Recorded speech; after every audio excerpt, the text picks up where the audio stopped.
100 swings a day for 30 days. Is it really worth it? This is one of the latest TikTok challenges out there, doing 100 kettlebell swings for 30 days in a row.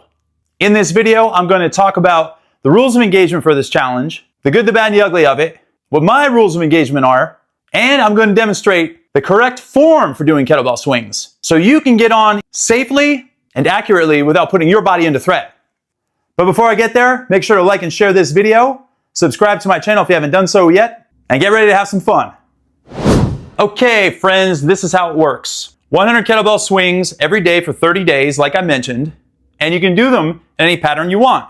You can do them throughout the course of the day, you can do them all in one sitting, and I guess maybe you can do them all in a row if you want to. I highly advise against that, especially if you're brand new to kettlebells.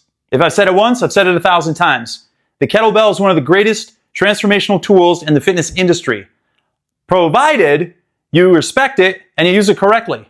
Doing a kettlebell swing is much like doing a golf swing. It's not the same in the actual physical motion of the exercise. It's the same when it comes to all of the fine-tuning points involved with the swing. You have to be sure of your breathing pattern, you have to be sure of your posture, your hip hinge, the contractions of your muscles at the right time, the position of the kettlebell at all times, and your foot position as well. One little misjudgment in a series of swings can land you in the hospital. In a least case scenario, it can jack up your back or cause any number of slight problems with your body. We don't want that to happen. We don't want to put your body into threat. If you want to do this challenge, I'm all for it, as long as you do it correctly. But the problem is, we see things on social media and we gravitate toward them, and we listen to influencers, and we listen to the latest trends, and we listen to the latest challenges, and we just jump right in them blindly without even thinking about it. And that's what I'm here for today, to set the record straight and to make sure you do this challenge safely if you plan to do it. And the first thing I like to address is the proper weight of the kettlebell that you're going to use. When I train clients, under normal circumstances, I'll have women start with a 12 or 16 kilogram kettlebell, which in the English system translates to 26 pounds or 35 pounds. It depends on their strength levels, their level of fitness literacy coming into the training session, and if they have any injuries or complications to start with. For men, on the other hand, I normally start with a 20 kilogram or a 24 kilogram. 20 would be about 44 pounds, and 24 would be about 53 pounds. And the same rules apply. I want to know their background in fitness and exercise, if they have any injuries or complications, if they're already relatively strong to start with or not, and if they've ever even touched a kettlebell in their lives. You need to do that with yourself and be honest with yourself. If you've never touched a kettlebell, err to the side of lighter. If you are relatively strong, you could probably man up or woman up and use a heavier kettlebell to start your swing patterns. But always be honest with yourself and don't try to bite off more than you can chew. But having said that, do realize that the kettlebell swing is a full body exercise. So you also don't want to go too light with the swing. In the thousands of people that I've trained in my career, I have had a handful of people that get really nervous and they say, oh, let me start out with a 10-pound kettlebell or a 20-pound kettlebell. No, you don't want to start there either. In fact, this kettlebell right here is a 12 kilo, 26 pounds, like I mentioned earlier. If you try to do a swing with this kettlebell with two hands, it's going to be way too light, unless you're maybe like 10 years old. Because the swing is all about hip drive and it's full body motion oriented. And if you go too light, you're going to own this kettlebell so much that you're not going to get the full effect of the exercise. So just be aware of that fact as well. And this isn't something that you hear in a 30-second TikTok clip when people are trying to do the challenge and talk about it. Now let's go back to the volume. The volume is the amount of reps you're going to be doing in a day, which is 100. Again, we go back to this point. If you've never done kettlebell swings before and you plan on doing sets of, say, 20, you're not going to do it. You're going to tap out after about 7 or 8 reps, provided you do them correctly even. My suggestion is to time release your reps and sets throughout the day. Aim for maybe sets of 10. And if you have the time, do all 10 sets in one workout. A good way to do this is to do a set of 10, park your kettlebell, shake out your tension, take a break, come back to your kettlebell, do another set of 10, and just keep adding up your volume. For easy and quick math, 10 sets of 10 equals 100. You can probably knock that all out in about 30 to 40 minutes. However, do not aspire to think CrossFit minded. What I mean by that is don't try to pound your way through the sets and the reps really fast and do as many as you can as fast as you can. We have this fixation on doing fast workouts, 10-minute workouts, 20-minute workouts. And that all started with CrossFit years ago and it still marches on to this day. And no, I am not a big fan of CrossFit. I totally admit it. I always have admitted it. And if you need to unfriend me and unfollow me right now, be my guest. I'm just being honest. I've worked with so many former CrossFitters, it's not even funny. who have perennial shoulder issues, back issues, knee issues, neck issues, hands beat to a pulp. The list goes on and on. It's not for me, it never was, and that's just my 2 cents on it. Not to mention they do the dreadful American swing, which I do not like, where you swing the kettlebell way above your head in that class. And I didn't mean to get off topic and off tangent here, but I had to throw it out there. Back to the volume thing. If you have time to bump out 10 sets of 10 in a workout and finish it in one sitting, that's great. I would suggest doing it first thing in the morning or as close to that as possible in a fasted state, because I am the fasting for fitness guy. You won't have any food or anything flopping around in your stomach, causing you to breathe heavier and causing unbelievable abdominal cramps and gastrointestinal upset. We never want that to happen in workouts. Now, another option is to break it into like 3 workouts throughout the day. So you can get up in the morning and pop out like 5 sets of 10, then do another 5 sets of 10 later, and keep on going until you get up to your 300. And that's going to depend on what your schedule is and how much time you have to devote. Remember that accumulated exercise time is just as beneficial as doing exercise in a whole workout. If you can manage to do, say, 50 swings in the morning, and then 20 more in the middle of the afternoon, and then 30 more at night, then there you go, you have it. There's your 100. But I still suggest doing those swings later in a fasted or at least semi-fasted state, meaning that you fasted for about 3 to 4 hours. The first process of digestion occurs after about the 3-hour mark. And again, you don't want a lot of food sloshing around your gut when you're doing swings. It's a high-intensity ballistic exercise. You can just do the math on that. So you pretty much have the option of doing all your swings in one workout or basically time releasing them throughout the day. Regardless of all that, I should probably go over what the benefits are of this type of challenge. First things first, you get your heart rate through the roof when you do swings. Fat loss. But not only are you burning calories when you're doing swings, it's the after effect that occurs. Basically, your metabolism is elevated for 24 to 48 hours when you do high intensity exercise. And I promise you when I tell you, swings are a high intensity exercise. That's why they're called ballistic. They're fast paced. They get your heart rate through the roof. That's why they're great for doing interval workouts. And what ends up happening is, when you boost your heart rate like that really hard and really fast in short bursts, your metabolism elevates for 24 to 48 hours later. This is known as EPOC, which is an acronym that stands for excess post-exercise oxygen consumption. I've mentioned this in a couple other videos in the past. So you get the benefit of burning calories in your workout, plus you get that elevated metabolism afterward, so your body burns fat efficiently well after you're done working out.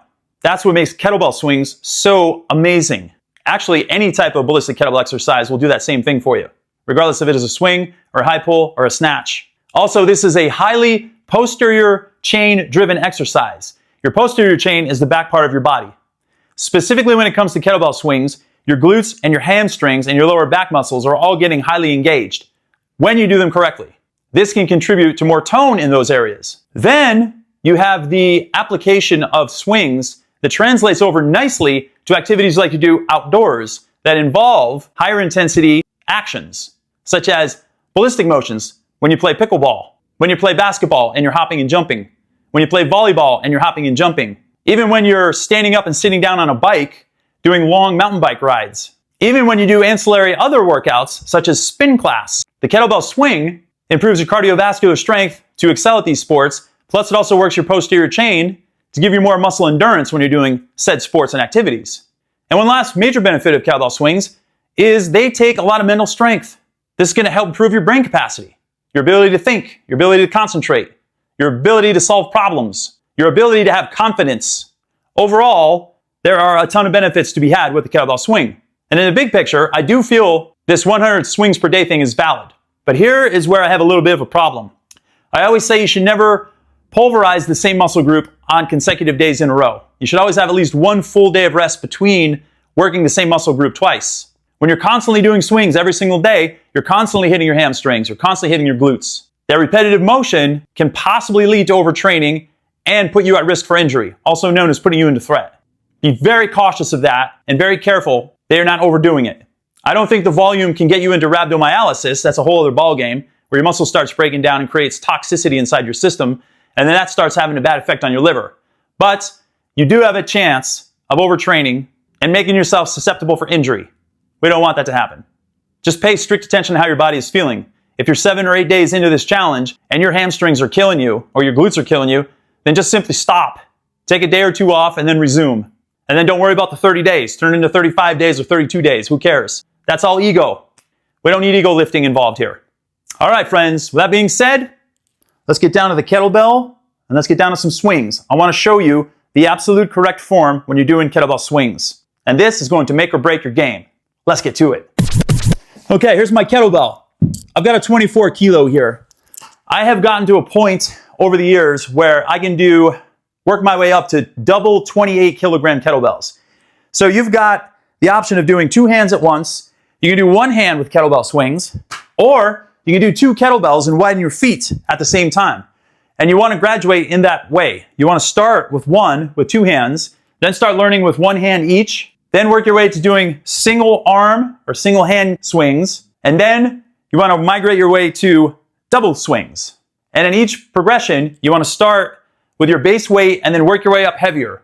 And once you can get up to, I would say, if you're a guy and you can do a 40 kilogram kettlebell swing easily, then it's time to start going to doubles. And that kind of changes the game, and you have to relearn, you don't really have to relearn the swing, but you have to relearn a couple different things because you have to stand wider and you have to be able to fit two kettlebells between your legs. So you then want to go down in weights and then work your way back up again. And I had to say all that to tell you that I've worked my way from ground up on all the swing patterns, and I've gotten to a point where I can do two 28 kilogram kettlebells at once. I just call them double kettlebell swings. But for the sake of this video, I'm going to keep it easy for you. I want to show you the correct form with one kettlebell. Here it is. So what we want to do is start about an arm's reach behind the kettlebell right here, because you want to be able to hike past it.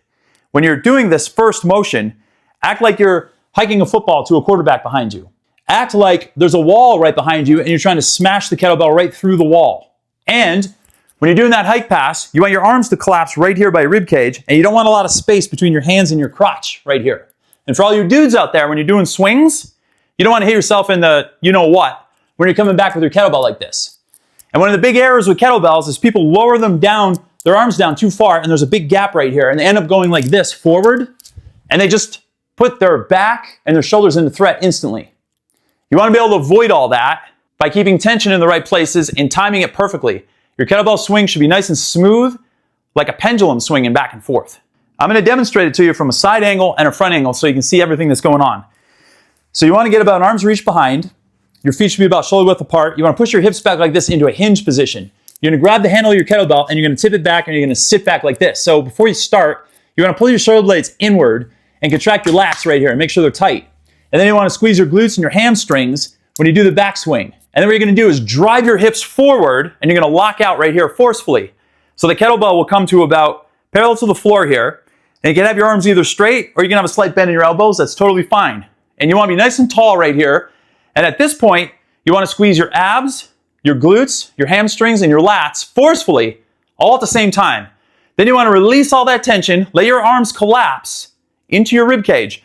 And right when your arms are hitting your rib cage, that's your cue to push your hips back. And you want to look forward slightly. You can have a slight bend in your neck like this, but you don't want to look straight down and you don't want to look way up. So somewhere in the middle is perfect. And then you're going to drive your hips forward, bring the kettlebell back up. Let it come down on its own. Once your arms hit your rib cage perfectly, push your hips back and then drive forward. So it's not a squat. You don't want to come down like this. I see that all the time in the gym. You don't want to come forward and you don't want a lot of space here. You want your arms to come in nice and smooth right here. Push your hips back, drive your hips forward. That is the correct way to do a swing. And it's done in a fast ballistic motion. All right. This is what it actually looks like. Grab your handle, turn your shoulder blades inward, squeeze your lats. Sit back like this. Make sure your shoulders are higher than your hips and your hips are higher than your knees to start. And you have a slight angle here and your shins are relatively vertical to the ground.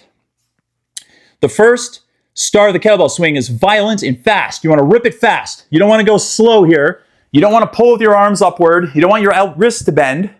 And you don't want your arms to be engaged at all. Your arms are doing basically nothing. It is think of your arms as frozen ropes with hooks on the end. They're just holding the kettlebell as it does its thing back and forth in a pendulum motion. Okay?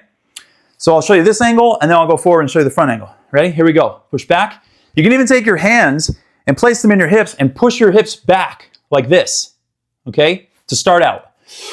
And you're going to grab your kettlebell, take a big inhale. You're going to exhale forcefully when you come back. And then you're going to exhale forcefully here. So big inhale on the way down. Exhale forcefully. Do your contractions. Release everything. Big inhale. Exhale forcefully. All right. Enough talking. Let's get to business. Here we go. Grab your kettlebell. Let's go. 3, 2, 1. Rip it.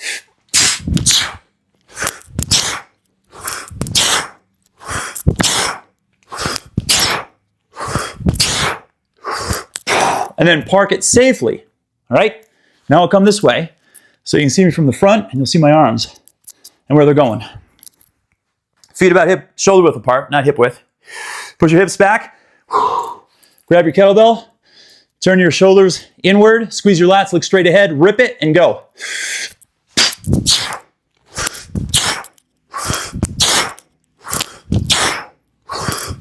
When you're done, decelerate it, park it safely, stand back up.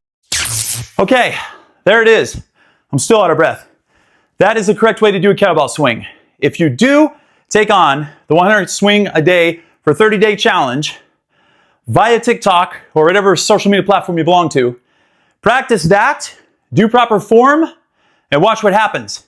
If you do that correctly in 30 days, you have a very good chance of losing maybe 5 to 10 pounds, better posture, better functional ability, stronger core for darn sure, especially if you do those contractions properly and honor them, which you should with every single rep.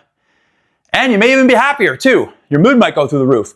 Obviously, if you lose weight, it's going to have a transfer effect on your brain function, and you're going to be in a better mood because you're going to feel better about yourself. So your self-esteem is going to go up. Thanks for tuning in. Make sure to like and share this video. Subscribe to my channel if you haven't done so yet, and hit that little bell indicator to be notified every time I release a video. Till next time, happy swinging, and this is Kevin David Rail reporting live.